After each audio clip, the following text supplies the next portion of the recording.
So first one is Alana Ilsley. Many of you might know Alana from Memorial Hospital. She's a community health worker.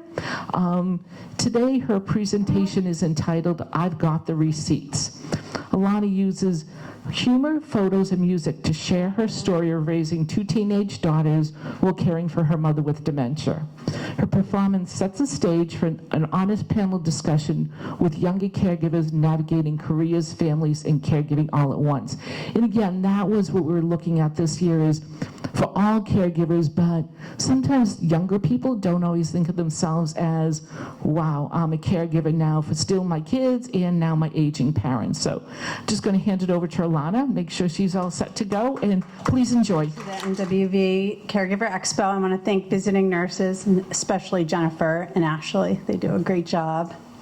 It was hard when they asked me if I was available to do a comedy show. They didn't give me a lot of details at first, and they're like, can you go on at about 9 o'clock? And I thought, that's like prime. People have had a bunch of cocktails by 9. I'm like, yeah, you know, but then when I realized it was like 9 a.m., and I couldn't swear, so we'll see how this goes.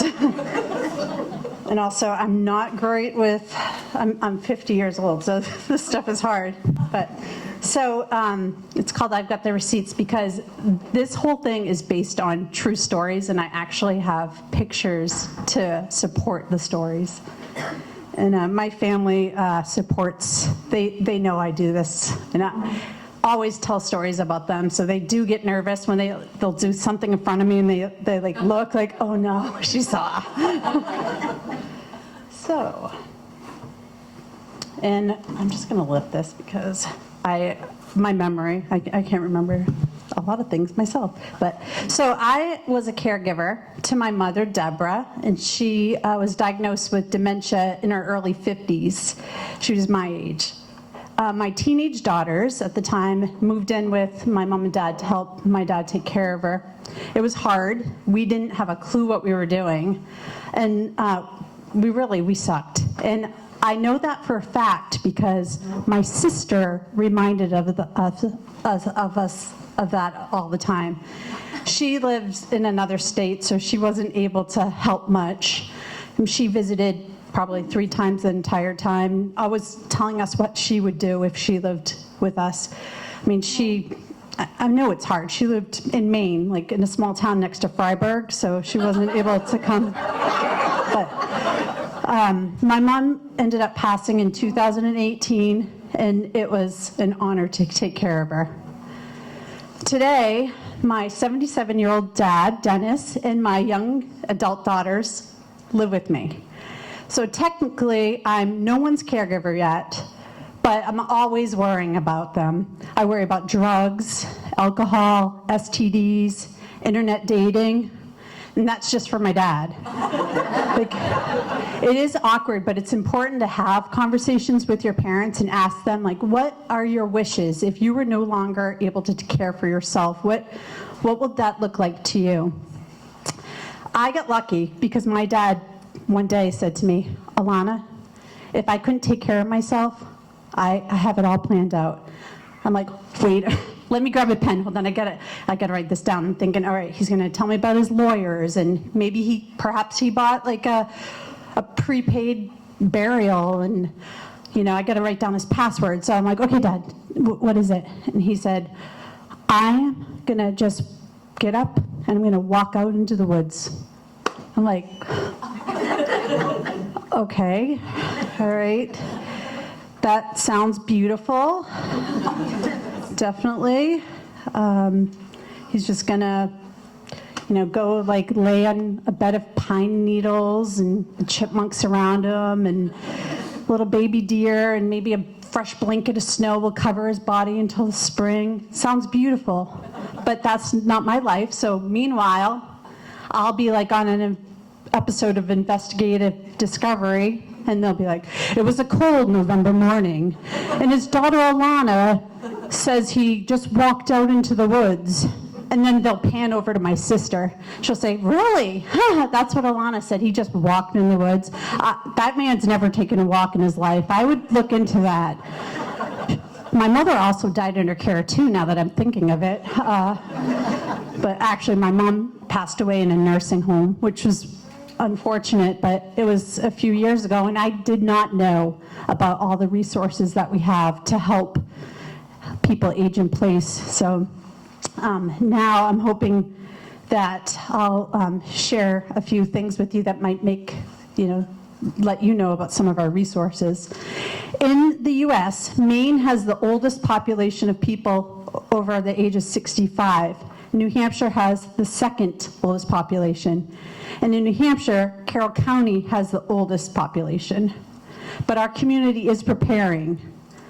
We have many local resources that have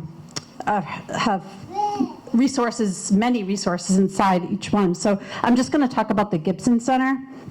We have Jill here from the Gibson Center, and anyone else from the Gibson Center? Some of the volunteers too. If you want to stand up, because the volunteers and Jill. Thank you.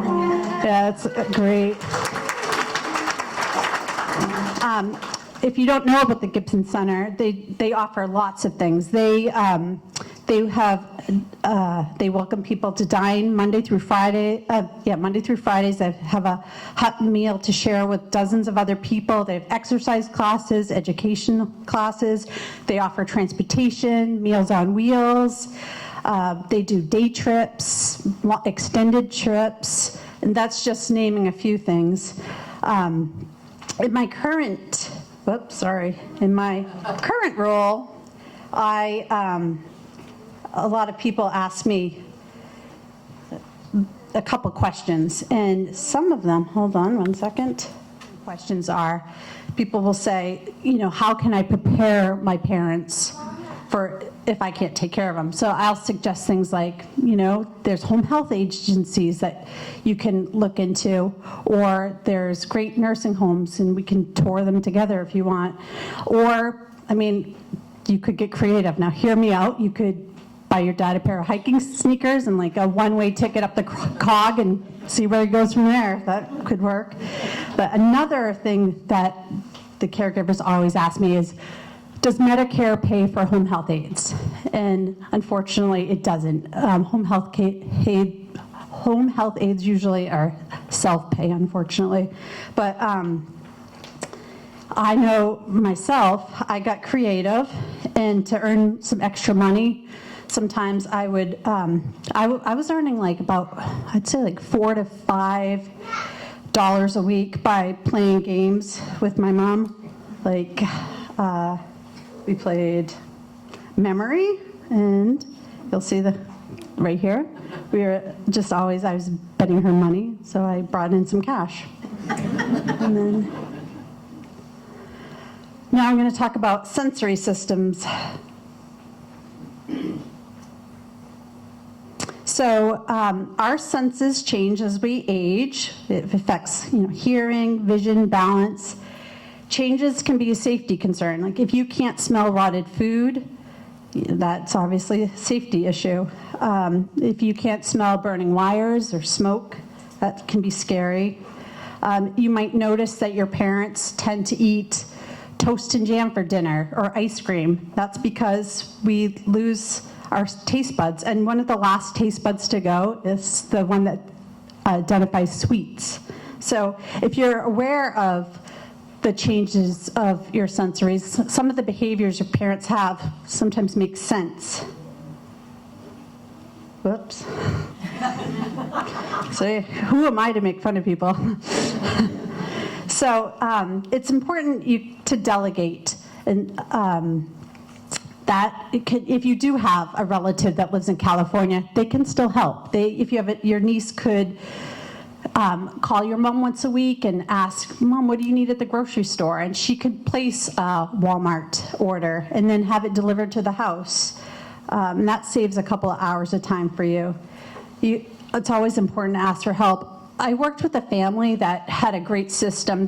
People in their church were always saying, if you need any help, let me know. So they got a binder, and they would write down in the binder, whoever offered to help, they'd write their name, and they'd ask them, what could you help with? Maybe it's a ride, or a meal, or sit and have a cup of coffee with your parent or your loved one.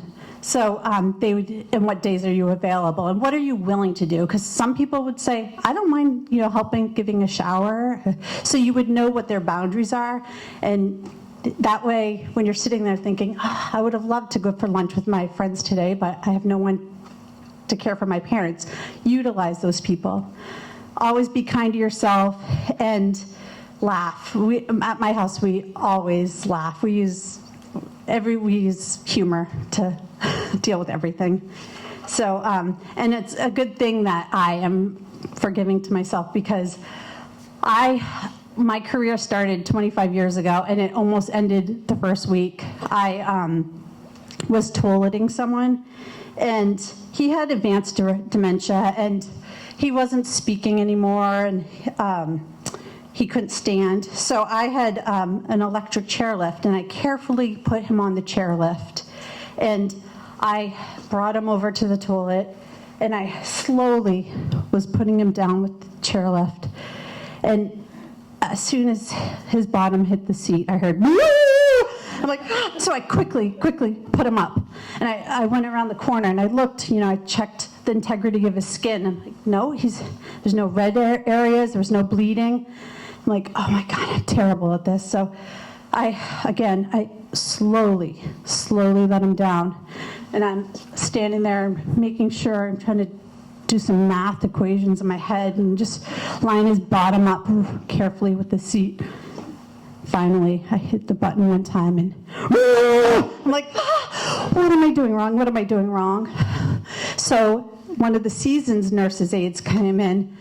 I said, what am I doing? I think I'm hurting him. And she said, oh, no.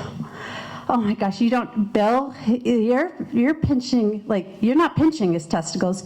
They're so big that they're hitting the cold water. You need, they have a lift, a seat lift that I should have been using. So I'm gonna, this is my grocery out, so you don't have to look at this one. But you didn't really think I was gonna show you a picture of Bill's balls, but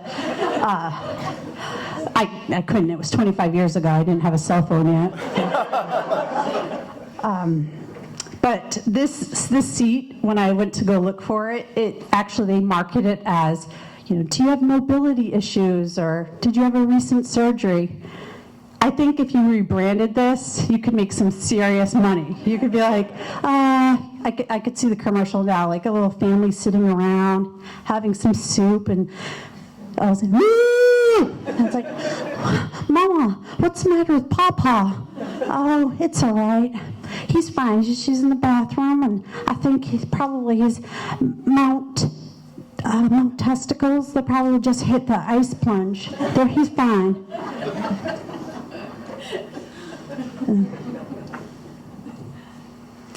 Okay, so it's important to set boundaries.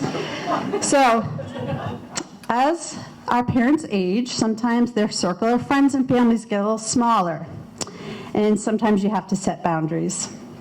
So that's my dad and one of his internet dates. I'm protecting her privacy. So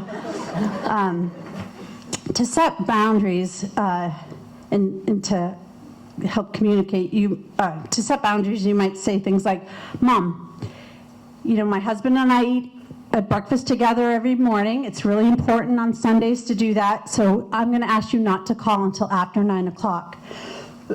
And that's appropriate to ask that. Or you might have to remind them, I'm your daughter, I'm not your buddy. Because if you think about your children, there's boundaries there. They don't tell you complete stories. If they've gone on a date, they tell you about dinner and dessert. Maybe they've gone to a bar and had a drink, and then it ends. They don't go into detail. But and so that's how my daughters and I, that's our relationship.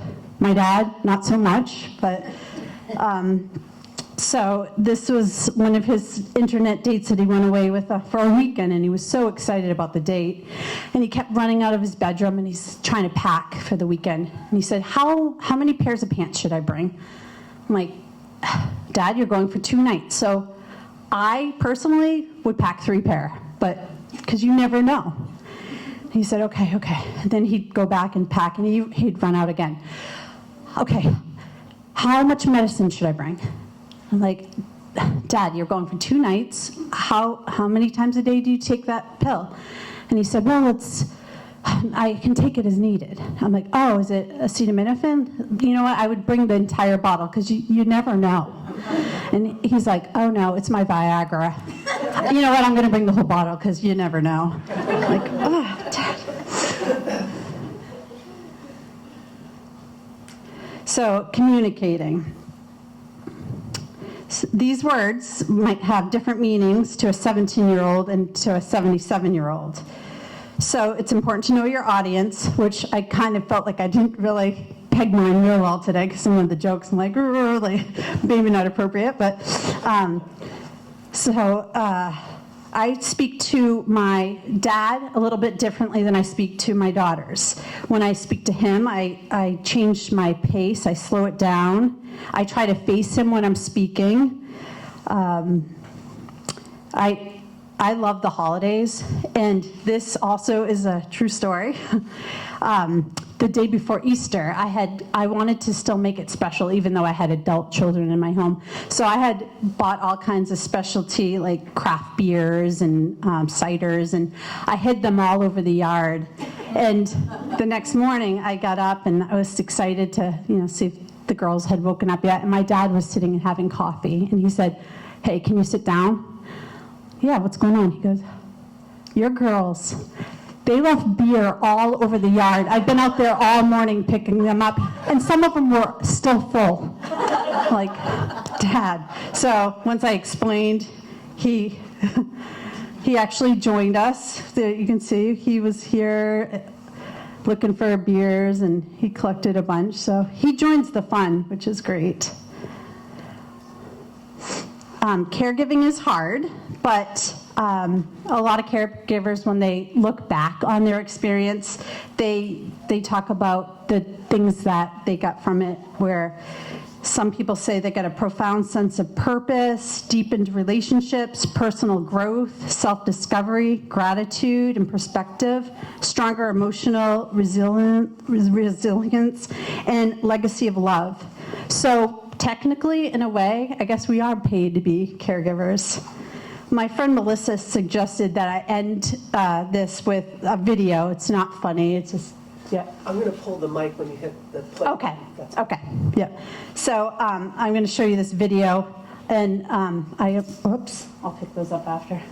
But the video is of something that we made with my mom's blazers. So I did bring an example. So here's the video. Mom wore a blazer most days. After she died, I could not get rid of those blazers or her collection of pins. My friend Pam, a local seamstress, brought my visions to reality. She even had a ceremony where I cut the first piece of fabric. Every bag had a message to us in her handwriting that we had found in her notebook after she died.